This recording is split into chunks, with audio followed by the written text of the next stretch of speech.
They taught you slavery was endured, that millions were broken, that freedom came as a gift, not a fight. But across plantations, ports, and colonies, from the Caribbean to Brazil, from the American South to the Indian Ocean, enslaved Africans rose up. They planned. They resisted. They burned systems to the ground. And history buried their names.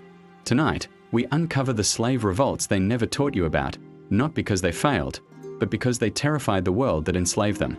One of the greatest lies ever taught about slavery is that resistance was rare. In reality, slave revolts were constant. From the moment Africans were captured, resistance began, on the ships, in the fields, at night, in secret. Plantation owners lived in fear. Colonial governments passed laws not to control enslaved people, but to survive them. Every colony had militias. Every plantation had weapons nearby. Every night carried the fear of fire. So why don't we learn this?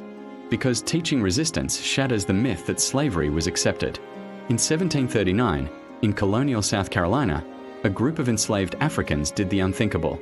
Led by a man named Jemmy, they broke into a weapons store. They killed slave owners. They raised banners and drums. And they marched.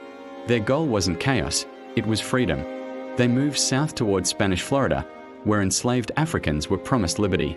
By the end of the day, over 60 white colonists were dead. The colony was in shock. The rebellion was crushed, but its impact was permanent. After Stono, American colonies passed the Negro Act of 1740, banning African education, assembly, and movement. Not because Africans were weak, but because they were organized. In 1760, Jamaica, Britain's richest colony, exploded. A man known as Tacky, an African war leader, launched one of the most sophisticated slave revolts in history. This wasn't spontaneous. It was military.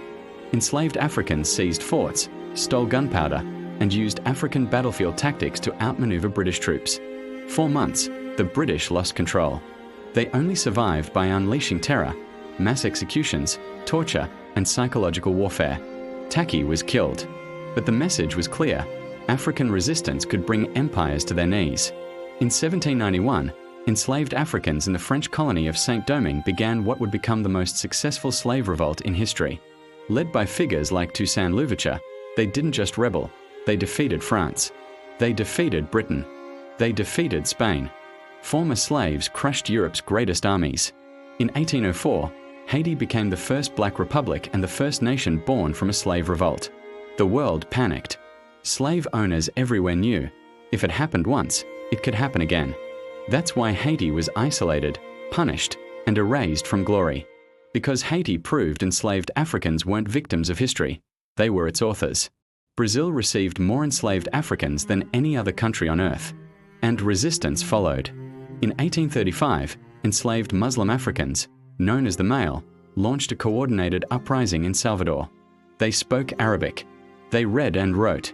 They planned in code. This terrified slave owners more than weapons ever could. The revolt was crushed, but Brazil never forgot. From that moment on, African literacy itself was seen as a weapon. Not all revolts were open warfare. Some were quiet, relentless, deadly. Women poisoned masters. Midwives refused to birth children into chains. Runaways formed maroon societies, free African nations hiding in plain sight. In Suriname, Jamaica, Brazil, and the US, Maroons fought colonial armies for generations and won treaties. Freedom wasn't granted. It was defended. If you were taught that enslaved Africans constantly rebelled, you'd question everything. You'd question who built the modern world.